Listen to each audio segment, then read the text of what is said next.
이렇게. 그래서 이 책은 이게 있어야 정말 이 책 키오스크 느낌이 나거든요. 그래서 우리는 지금 키오스크 하면 왜 무인 그 계산대라고 해야 되나요? 막 신경 난다는데요?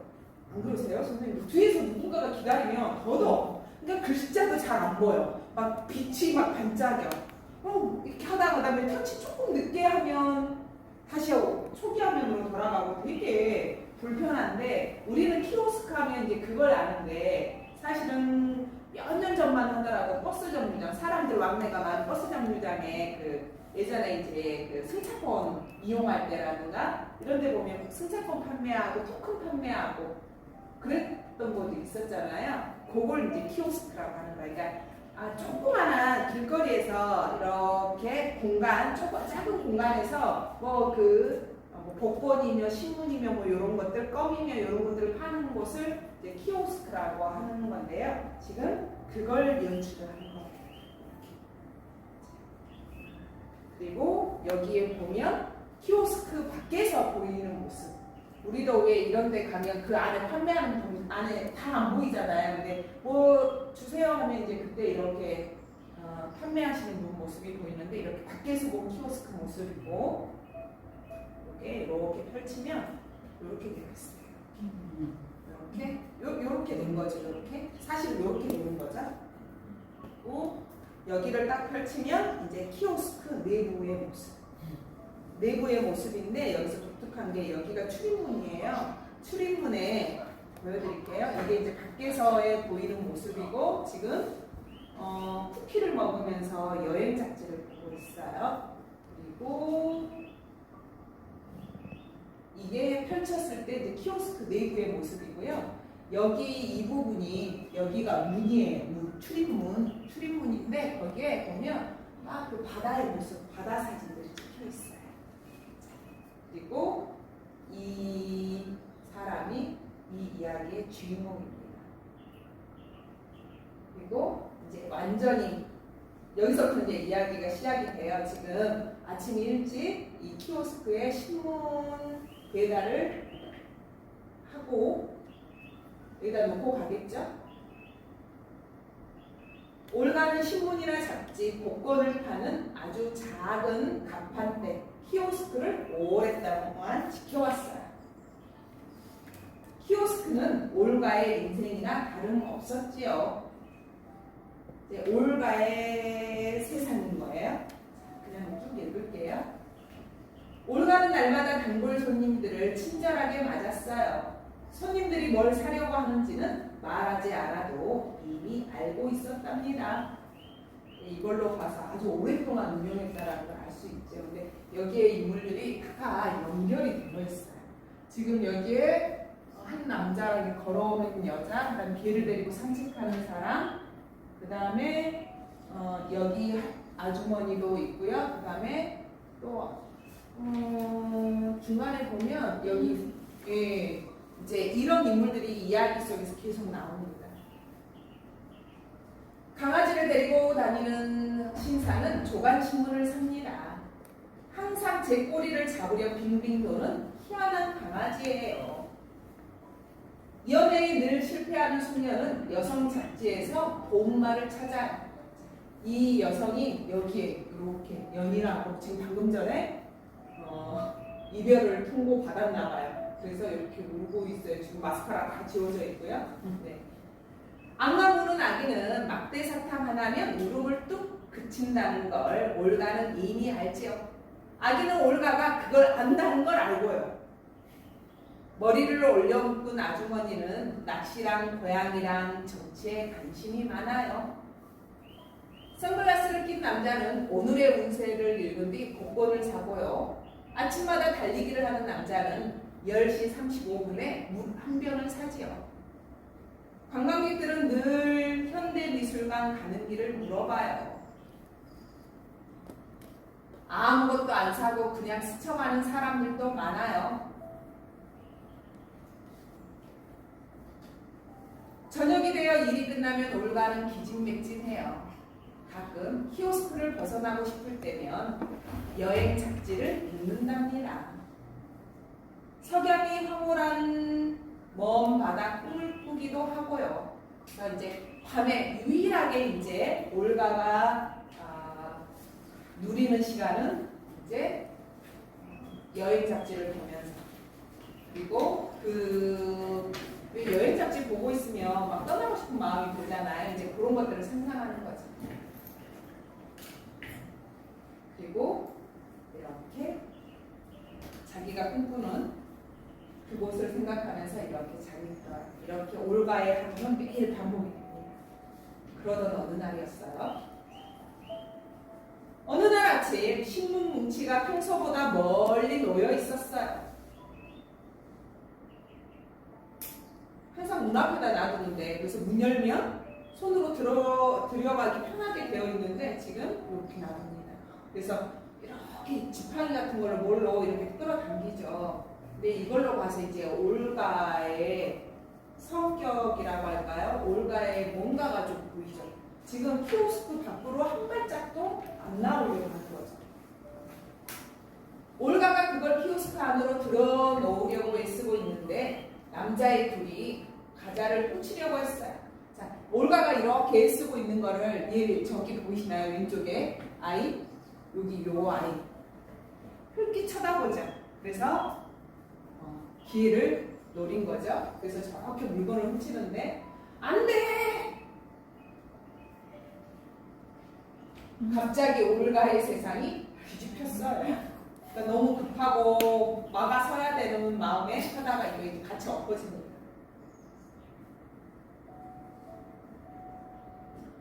올가는 겨우 일어나 흩어진 물건들을 주우려고 애썼어요. 그러다 정신을 차려보니 키오스크를 들어올려 움직일 수 있지 뭐예요. 그래서 올가는 잠깐 산책을 하기로 했어요.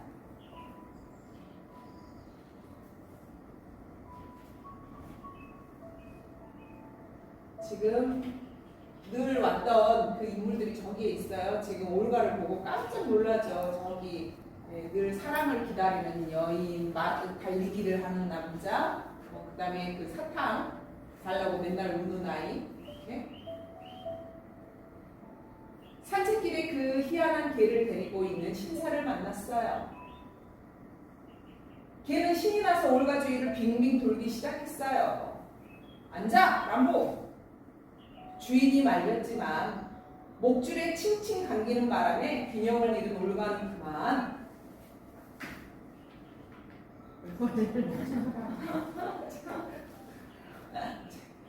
강으로 빠지죠.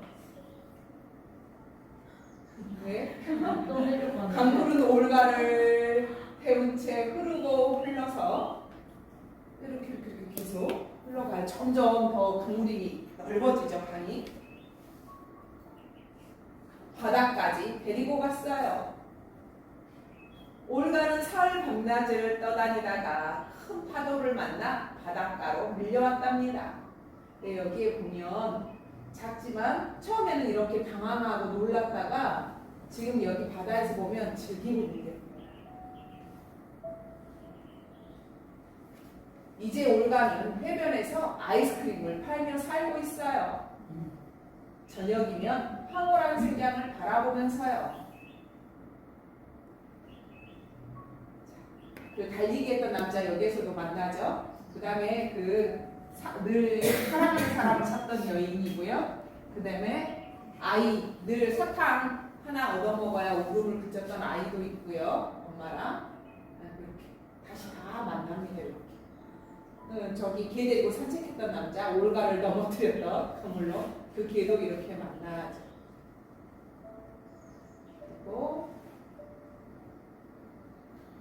늘 사진에서 잡지에서 보기만 했던 그 바다의 석양을 바라보면서 아주 황홀한 표정을 짓고 있는 황홀해하는 올가의 모습.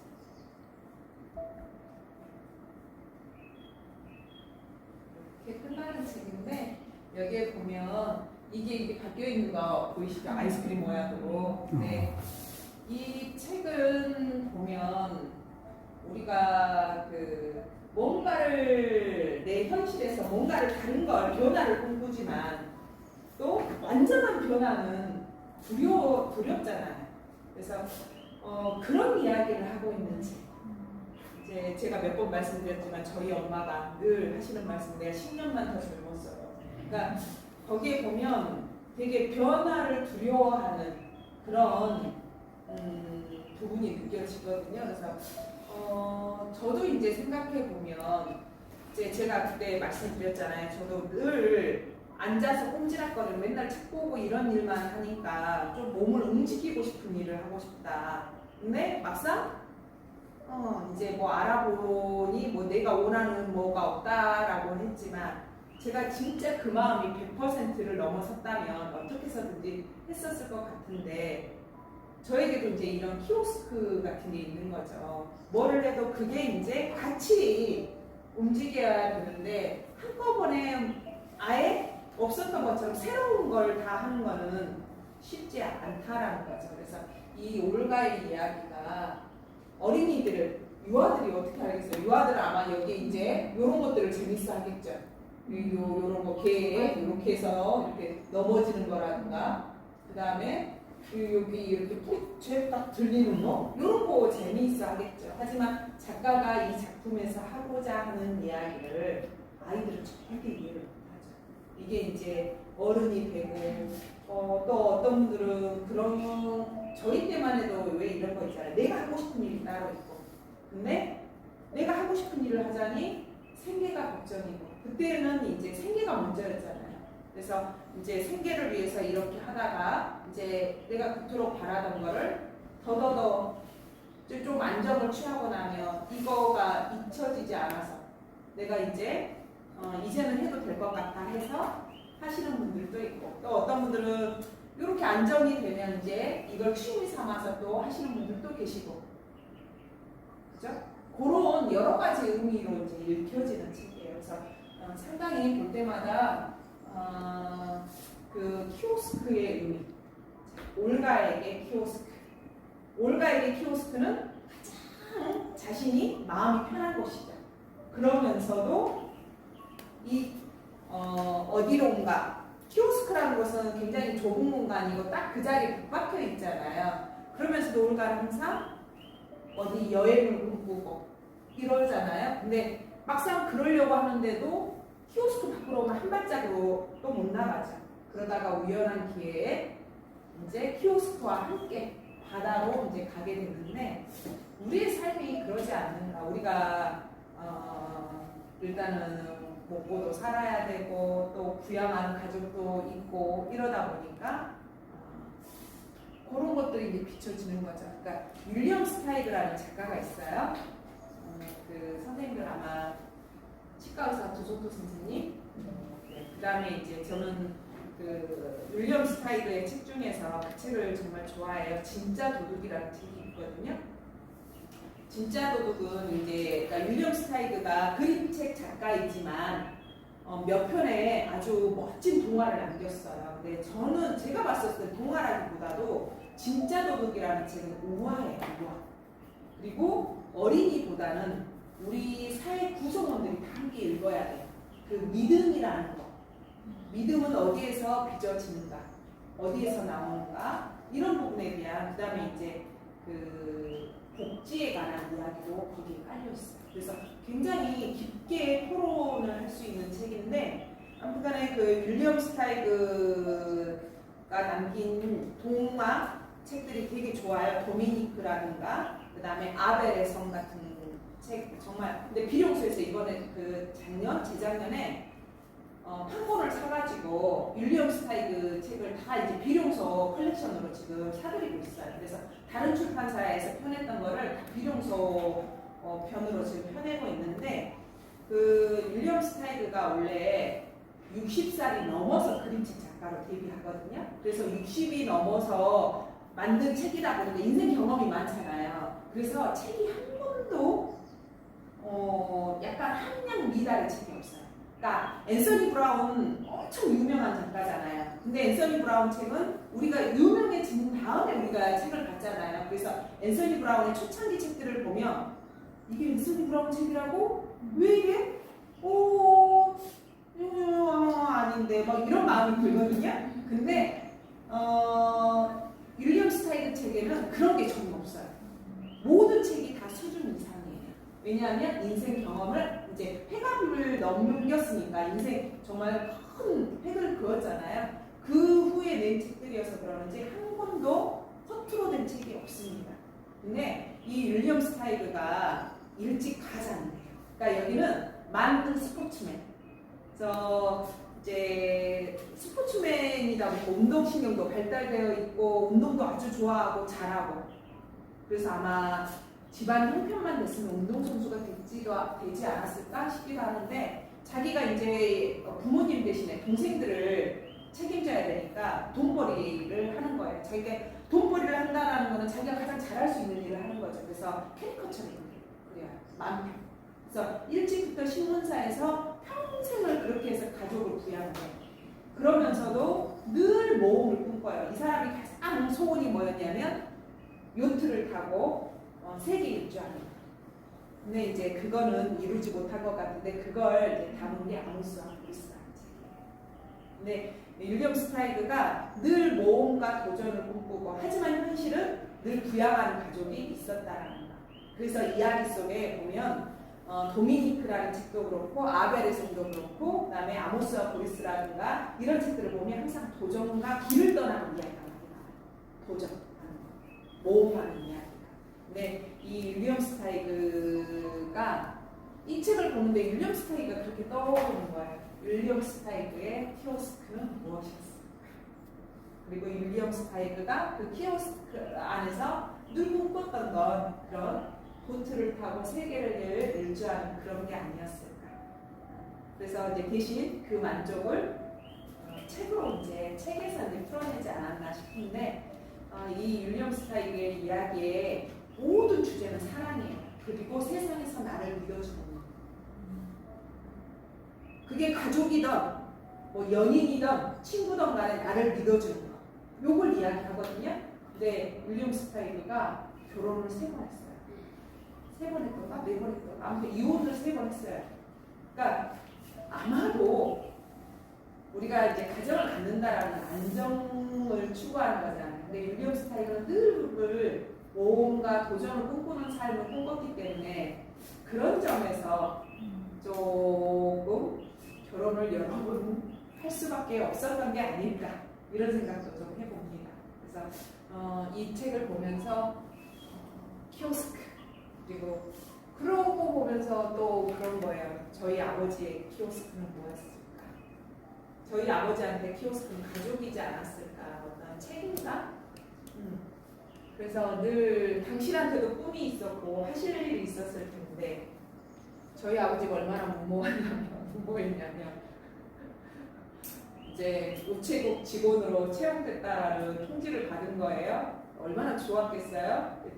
결혼 전 이야기예요. 근데 가다 보니까 당신 친구가 엄청 울고 있는 거예요.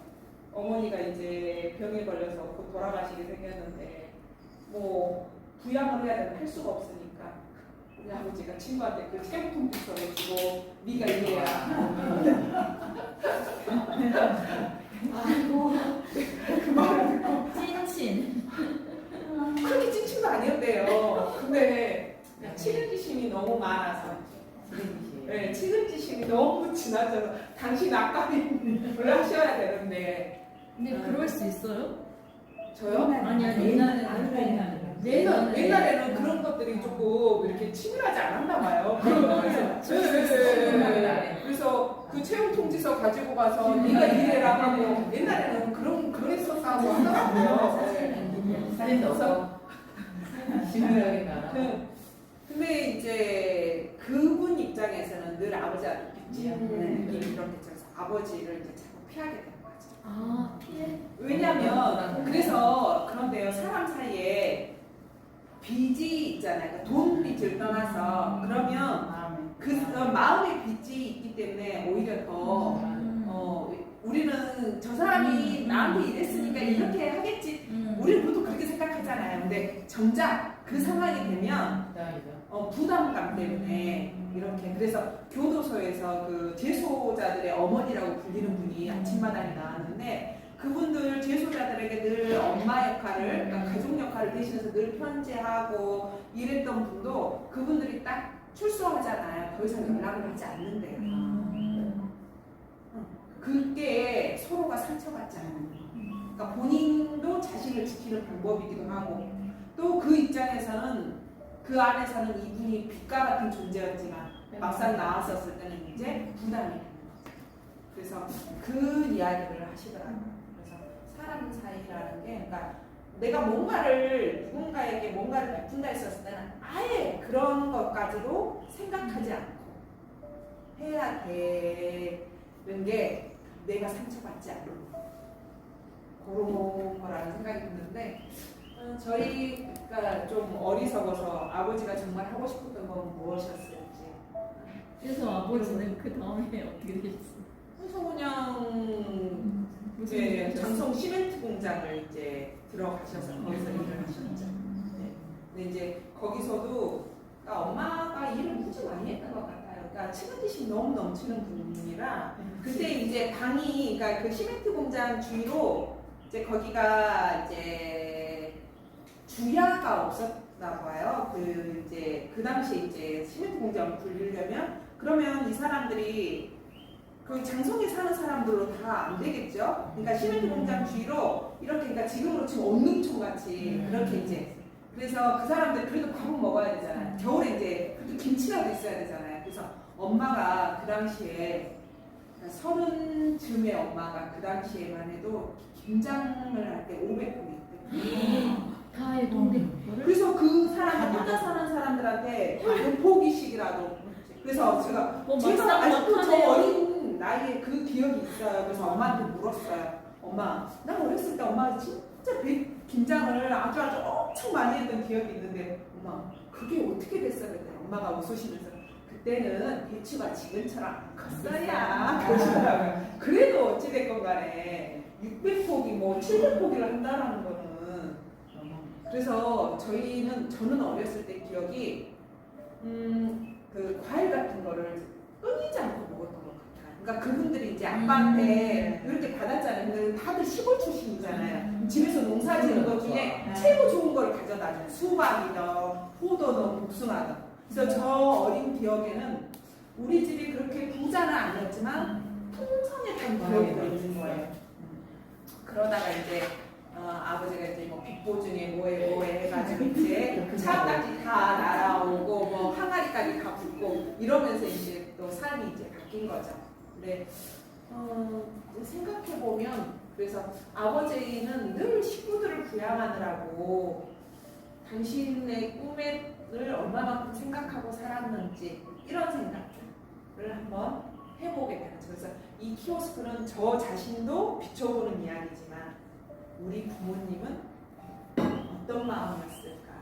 우리 다들 여기에 계신 모든 부모님들은 키오스크가 아마 가족이지 않았을까? 자식이지 않았을까? 부양해야 되는 그러면서도 그리고 이제 또 어떻게 형편이 돼서 일찍 안정을 찾으시는 이제 거기에서도 저희 이제 작은 애삼촌 같은 경우에는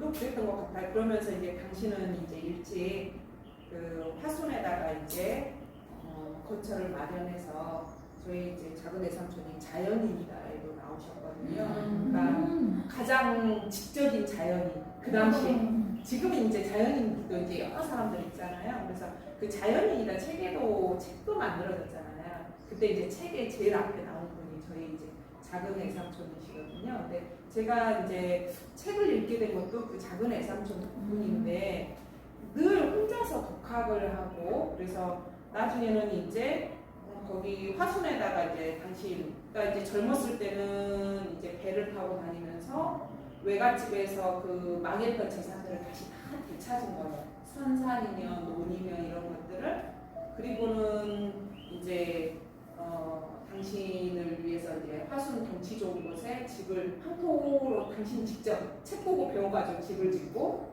그리고 이제 거기에서 이제 그 장구 배우러 다니고 소리 배우러 다니시고 또 중국어도 독학으로 하시고 뭐 이렇게 사시는데 아마 저희 삼촌에게도 이 올가의 삶이 보이기도 하고 그래서 우리가 이제 우리도 모르잖아요, 그죠? 우리의 삶이 어떻게 펼쳐질지는 모르지만 내가 지금 현재 키오스크 안에 있다면 꼭 우리는 키오스크를 벗어나려고 하니까 용기가 안 나잖아요. 근데 이 키오스크와 더불어서 내가 또 다른 어떤 내 삶의 어떤 변화라든가 내가 추구하는 것 시도해 볼 수 있지 않을까. 그래서 그런 생각을 하게 하는 책. 그래서 이 책은 절대 유아책이 아니라는 거죠. 색감이 너무 멋지지 않아요, 선생님들? 그래서 저희 친구 같은 경우에는 그 시골에서 어머니가 살던 집을 팔지 않았다고 하더라고요. 그래서 거기에다가 이제 조금 더 나이 먹으면 내려가가지고 거기에서 좀 글도 쓰고 그래서 지금 준비를 하고 있더라고요. 그림 그리고 뭐 이렇게 그 그림 그리고 이제 농사일지 같은 거 요즘에는 누구나 다 작가가 될 수 있잖아요. 그래서 그런 걸 준비하고 있는데 멋졌어요. 근데 또 그 친구는 간호사인데 사회복지를 계속 공부를 했어요. 노년기의 삶에 대해서 노년에 그래서 걔한테 이제 한번 이제 그쪽 방향으로 자기가 공부했던 방향으로 가자니 자기가 또 책임져야 되는 아이가 있고 그래서 고민을 하다가 그거는 온라인 강의도 얼마든지 할 수 있으니까 자기가 배운 거는 박사학위까지 가는 거는 그렇게 풀고 우리나라에서 그쪽 분야로 걔가 공부한 분야로 학위 받는 사람들이 많이 없다 하더라고요. 그래서 그렇게 가면서 지금 일단은 간호사 일을 하고 그렇게 하는데 그 친구도 이 올가가 아닙니다. 만약에 그 친구가 아예 그걸 간호사 일을 도버렸다 도버렸다 얘도 굉장히 불안하고 그랬겠죠. 그런데 그걸 병행하면서 자기가 기쁨을 찾는 일을 꾸준히 나가면서 거기에서 또 한 발 더 나아가고 있는 거예요. 그래서 우리에게 뭔가 올가를 보면서 부러워라고 생각할 수도 있지만 맞아 가능성을 찾을 수도 있는 책. 그래서 한 번쯤 우리의 키오스크 이 키오스크의 의미가 내 발목을 잡는 것일 수도 있고 생각하기에 따라서 또 내 마음이 지금 내가 가장 안정적인 거 안심할 수 있는 부분이잖아요. 그렇게도 볼 수 있고 그래서 어떤 상황에서 보느냐에 따라서 이 키오스크의 의미가 달라지는 거죠. 그리고 이것과 함께 할 수 있는 거 이거를 아예 그냥 놓는 게 아니라 그런다면 뭔가를 해볼 수 있지 않을까 싶습니다. 그 다음에 이제 제가 보여드리고 싶었던 책은